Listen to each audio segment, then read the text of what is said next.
Have you bought all your Christmas presents yet, or your holiday presents? Well, we've got someone who has some ideas for you, and that's our good friend Duane Scott Cerny. Duane Scott Cerny's up in my attic. What do you got for me this week? What's in your attic?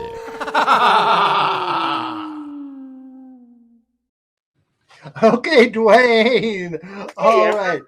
So you've got some. I love your jacket there. Very nice. I've got cats. I'm breastfeeding cats. How did I know? Don't sit by me on a plane. I'm not. What a great book! What a great book. Oh, I've oh yes. Well, I've had that. I spent the afternoon up in your attic again, Yes. thinking about, and because he'd been on your show, I picked up Yes. John Kalaki's book, Queer Crips, sorry, Yes. men and their stories.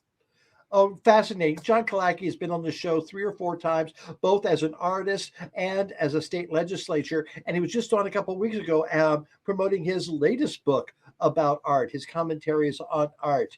So, yeah, because art, and it's getting great reviews all over the world, actually, because he posts And them. I highly recommend both. He edited Queer Crips, and it's not really just about disabled gay people. It's about handy capable people, and it's like about 30 different stories, all written by individual authors. Extremely uplifting. Anyone who's going through any kind of just a health issue, it would make a wonderful gift. I just loved it, and I found out about it through you. So Oh, how about it? Does it get any all right, better? very good. All right, what's the next suggestion? Next up, we've got Inside the Hollywood Closet. It's a book of quotes, which is by Bose Hadley, and we've got to get him on the show. He's got about 20 books out. He specializes in gay Hollywood. And I'm going to read you something really quick just from it. This was from Charles Nelson Riley, wrote this. We have had a gay president, yes, but nobody outside politics knew it. James Buchanan, the bachelor president, was our 15th. He had a boyfriend who was a senator that Andrew Jackson, another president, called Miss Nancy, indicating that Buchanan was Mr. Nancy. Look it up, he says. Google it. God bless Charles Nelson Riley. Oh my God, Charles Nelson Riley. I used to giggle at him. I didn't know why I was giggling, but I giggled at him a lot as a kid. Yeah. And speaking, the next one is Capote. Oh. So we all remember the Philip Seymour Hoffman Oscar-winning performance, right? Where we're just blown away that he practically channeled Truman Capote. Well, this is the book that it's based on, and it's really almost as good or better than the movie because it just steals in so much about Capote's life. And I want to tell one little thing. Apparently, Truman was having a dinner one night at a very fancy restaurant, and a drunken man came up to his table and said, "Hey, my wife says you're famous, and she wants your autograph." And he says, "Hey, I'm having dinner here." And the man whipped out his penis and put it on the table. And Truman Capote said, "I couldn't possibly autograph that, but I'll initial it for you." True story. We're just running tonight. Next up is Close Up on Sunset Boulevard. So this is the backstory, kind of behind the scenes narrative of making the Billy Wilder classic, Sunset Boulevard. I'm absolutely fascinated with this. This is something that they've been talking about forever, the movie musical. And it's just, probably never going to happen.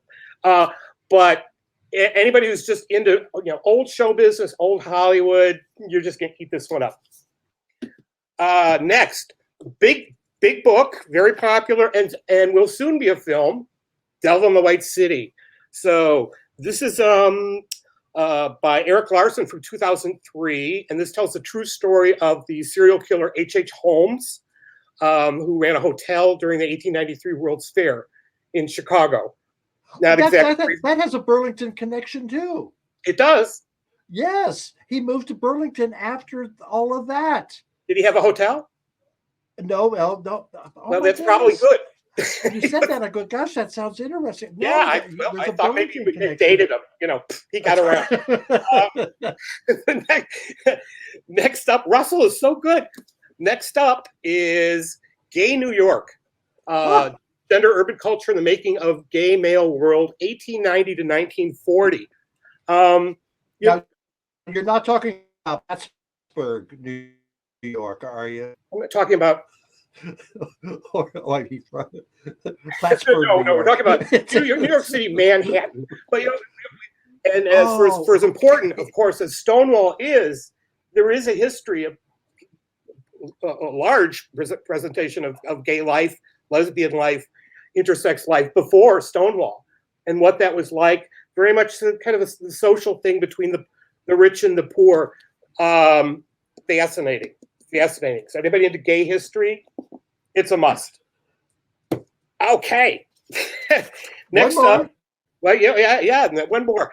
Okay, so I think most people remember this. So Bet and Joan, the Divine Feud, because Ryan Murphy did that FX miniseries called Feud back in 2017, right? Which was fantastic. And again, the book just adds so much more to it, so much more depth to it.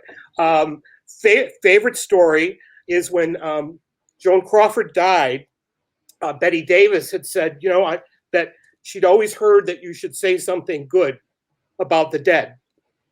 Joan Crawford's dead. Good.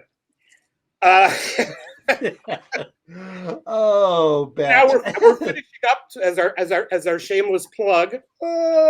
So tonight we're giving away a free copy of my Amazon bestseller. Nepotism Begins at Home. This is the top LGBTQ memoir of the year. Excerpt from the New York Times and free to the next person who Russell says gets a copy of it. Yeah, so go ahead to enter. Go to Selling Dead People's Things, visit amberlive.tv and click on the win button, and you can get an autographed copy. Yeah, autographed copy, absolutely. All right, I'll very stuff good. your stocking. Duane Scott Cerny, thank you so much. Thank you you, can come Amber. up into my attic anytime. Happy holidays to you, sir. Thank you so much. What's in your attic?